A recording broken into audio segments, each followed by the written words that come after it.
Problems of the practice for mind development. To practice the teachings means to practice oneself to develop both external wholesomeness through body and speech and internal wholesomeness, which is mental wholesomeness by giving, observing precepts, and mind development. Especially mind development is considered the most important. There are a number of problems of the practice for mind development depending on temperament of each one. The most important one is meditators themselves, not other things nor other people at all. The Lord Buddha only told the way and advised the path to tread for meditation practice. Whether or not that person can tread the path is another point. What is the cause? It depends on the meditators whether they can follow the way the Buddha advised. How the meditators can follow the advised way, whether they follow or not, or they follow incorrectly, is another point.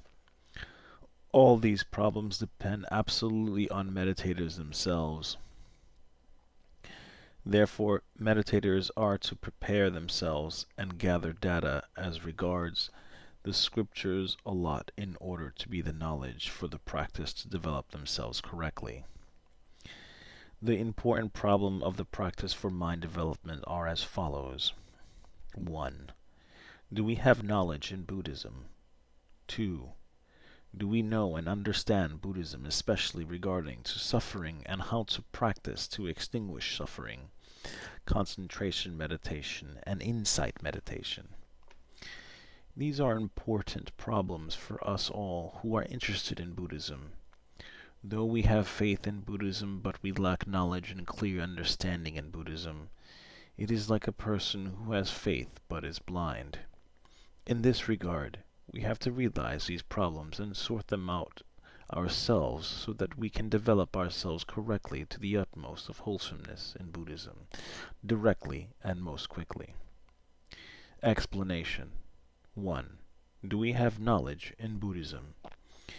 If at the beginning those who are interested in practicing to develop mind do not have thorough knowledge and understanding in Buddhism, they will lack clear knowledge and understanding. They rather do not have right and theoretical fundamental in Buddhism. Consequently, they do not have information on the scriptures and practice in order to practice correctly and in a direct way. This will make them misunderstand the way to practice for mind development, and they will lose their way in practicing easily.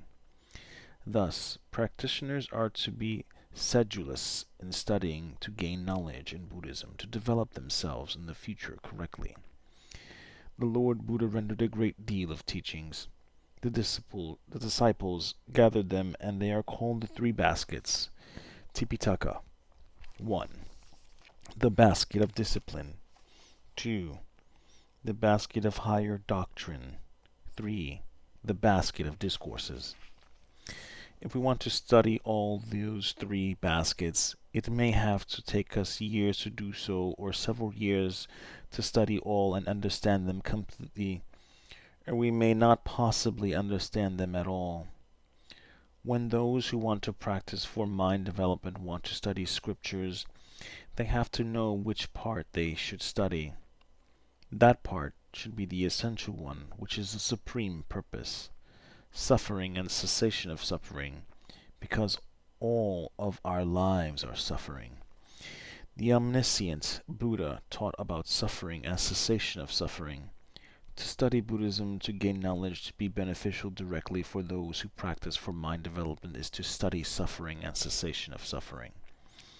When mentioning about suffering and cessation of suffering, we have to know immediately that they are included in the Four Noble Truths.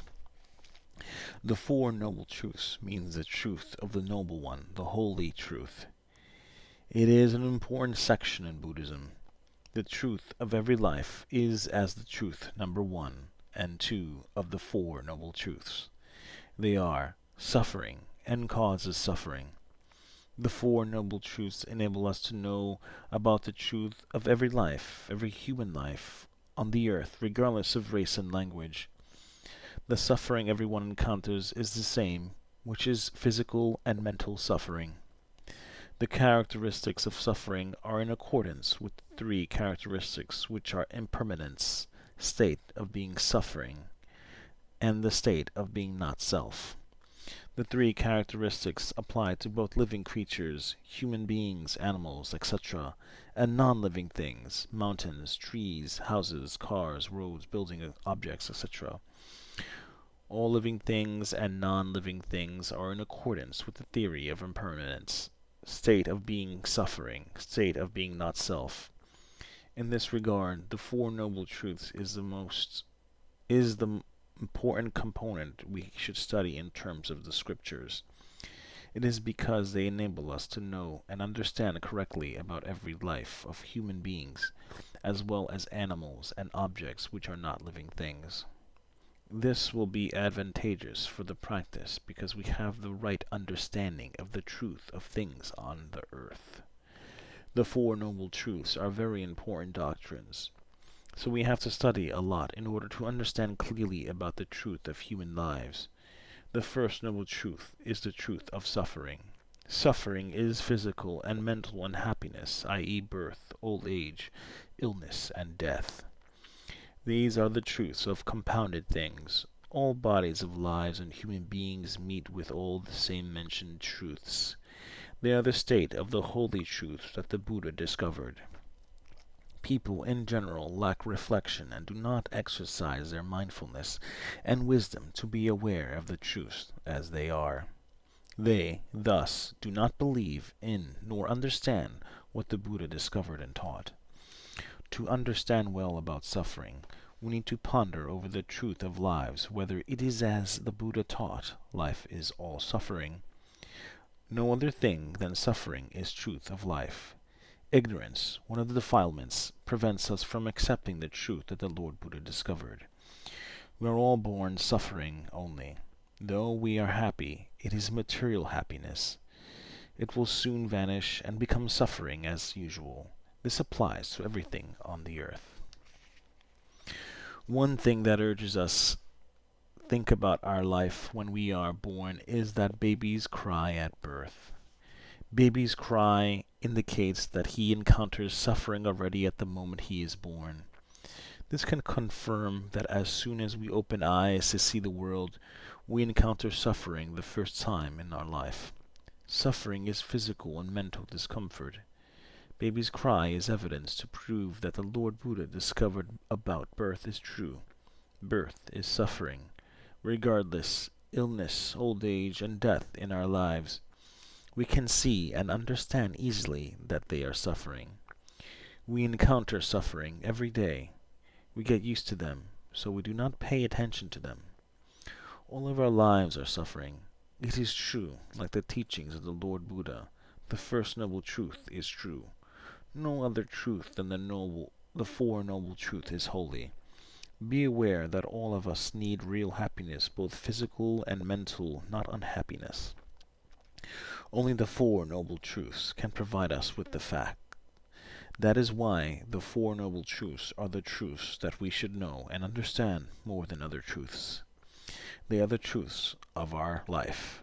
All lives on earth are overborne by suffering in the aspect of impermanence, uncertainty, constant flux, suffering, difficulty, physical and mental discomfort, and the state of non-self. These are called the three characteristics. They are common characteristics of all lives. Suffering is a state of constant flux. It always happens, changes, and crumbles. It is not ourselves. It is the supreme truth of all lives as well as the compounded things. They all own the state of suffering. In this regard, the Four Noble Truths are the very important and holiest truths in Buddhism.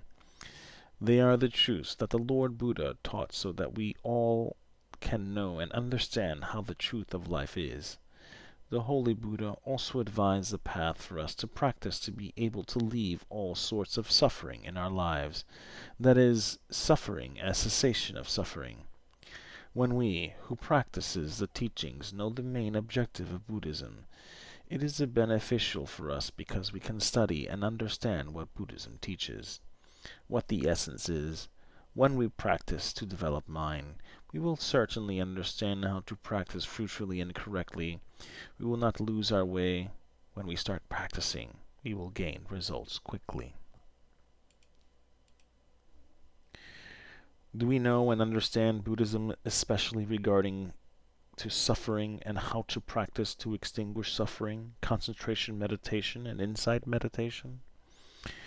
When we study Buddhism and gain knowledge, the next important step is to understand. If we acquire knowledge but lack understanding, we will not be able to practice correctly. Therefore, we are to study and understand the scriptures so that we can practice for our advantages. The essence of Buddhism we should know and understand is suffering and cessation of suffering, which are included in the Four Noble Truths. Suffering and cessation of suffering, how to extinguish suffering, is the important part we are to study to know and understand clearly, especially the part of how to cease suffering. If we do not understand how to do, it will be difficult for us to practice to achieve cessation of suffering.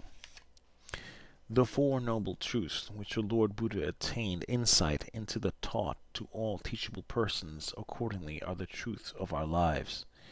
The Lord Buddha discovered that our lives are two kinds of suffering, which are 1. Physical and mental discomfort, and 2. The three characteristics comprising impermanence, state of being suffering, and the state of being non-self. All lives, whoever they are, of whatever race, of whatever caste, encounter the same suffering. That is why we have to study and understand the Buddhist teachings in the section of suffering of lives to verity, if it is true as the Buddha taught. We have to ponder with mindfulness and wisdom over the reasons why lives are suffering according to the Buddhist teachings. We have to think over the concerned teachings so carefully that we accept that it is true according to what the Buddha taught. Then we will be able to understand them clearly. According to the meaning of suffering, in the first noble truth, we have to accept that when we are born to be a human being, we have to know and understand that it is life of suffering. We have to certainly encounter physical and mental discomfort daily. This is the truth which is the teaching, the real truth that the Lord Buddha has discovered and propagated to all teachable persons to know and understand that all lives are really born suffering. They are not happy lives, as almost all people on the earth misunderstand. All aforementioned suffering of our lives arises due to our body totally because when we are born, we are to encounter problems which are causes of suffering.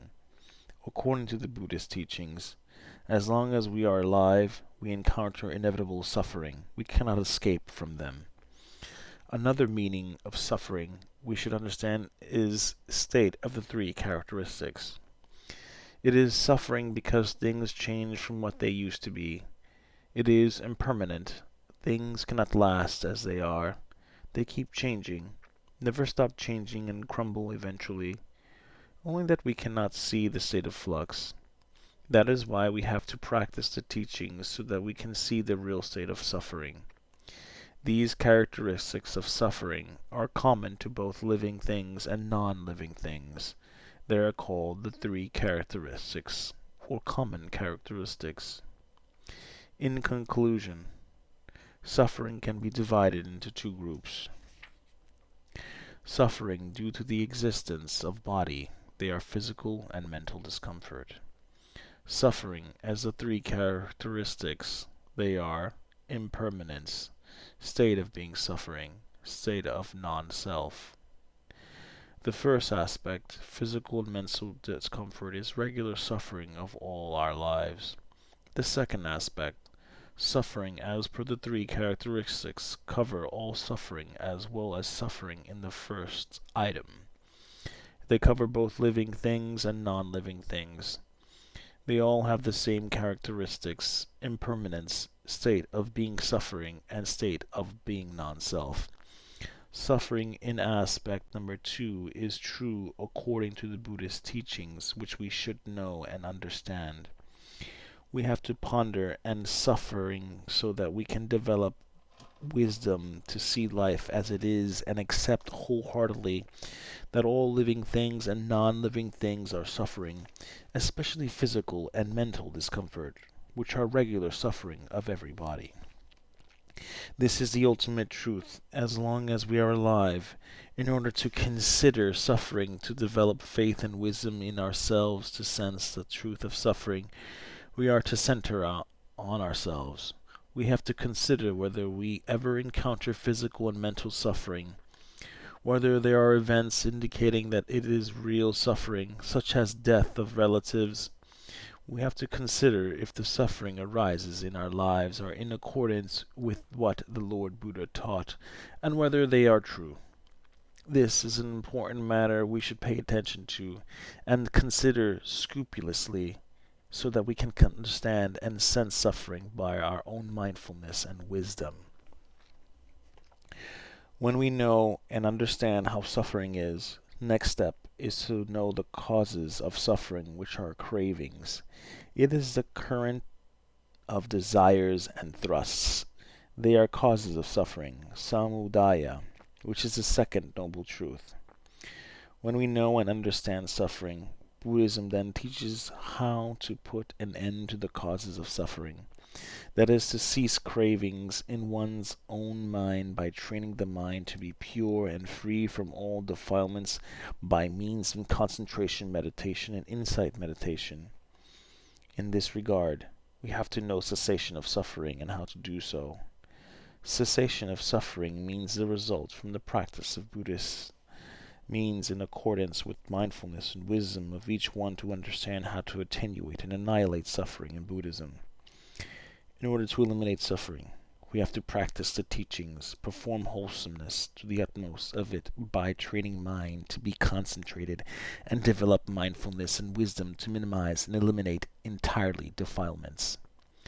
The results obtained from training mind in Buddhism are the noble path, magga, consequence, phala, and the extinction of all defilements and suffering, nirvana. To train and develop mind to be able to obtain such results depends on one's mindfulness and wisdom. Actually, those who practice the teachings will attain peace and calm as a result according to their mindfulness and wisdom in practicing. The quantity of the result depends on the strength of mindfulness and wisdom, but the final result in Buddhism is the extinction of all defilements and suffering, nirvana. We, who practice the teachings to train mind to develop ourselves, are to be aware that even little wholesomeness can lead to cessation of suffering. How to cease suffering is very essential in Buddhism because cessation of suffering is the utmost goal in Buddhism. This is because, in fact, our lives all have only suffering. In order to cease suffering, we have to know the means to do so. Training our mind to be concentrated, well established to develop wisdom is a direct means to extinguish of all defilements, but it takes time. Thus the Lord Buddha disclosed the holy path, which is the middle path, to live our lives daily by practicing the teachings to develop mind, to end suffering and annihilating all defilements. This path of life is called the Noble Eightfold Path. The Noble Eightfold Path is the holy middle path leading to cessation of suffering, or nibbana. The Noble Eightfold Path comprises 8 means to live and develop our lives both externally through body and speech and internally by concentration meditation and insight meditation. The Noble Eightfold Path is the means to live a life and control physical and mental actions to be within the codes of conduct according to Buddhism. Each doctrine of the Noble Eightfold Path is for us to live our lives daily according to the Holy Middle Path in order to practice to cease suffering. This Holy Middle Path is not too tight or too slack for us to live our lives daily till we practice the teachings fruitfully and reach the ultimate goal of Buddhism, that is Nibbana. Next thing we should know and understand is how to train mind by concentration meditation and insight meditation. When we plan to practice to develop mind, We have to know and understand what the essential objective of the Buddhist teachings is, for what purpose we practice the teachings. We have to know and understand also the method of practice so well that we can practice mind correctly, according to the Buddhist means. To have knowledge and understanding on how to practice to develop mind, thus, is the most important matter. Of all what is mentioned earlier, the most important matter we should know and understand for the benefits, or more correct and better practice, is suffering and cessation of suffering. To cease suffering can be managed by trying to develop mind, by concentration meditation and insight meditation. We have to live our lives according to the Holy Middle Path, which is called the Noble Eightfold Path, the path leading to the real cessation of suffering of all lives, and have faith in the Buddhist teachings.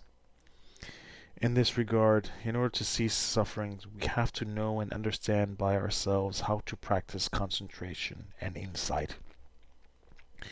The best way to train mind that the Lord Buddha could assure it fruits the result quickly and correctly according to how to practice to eradicate all defilements is to train mind according to the four foundations of mindfulness.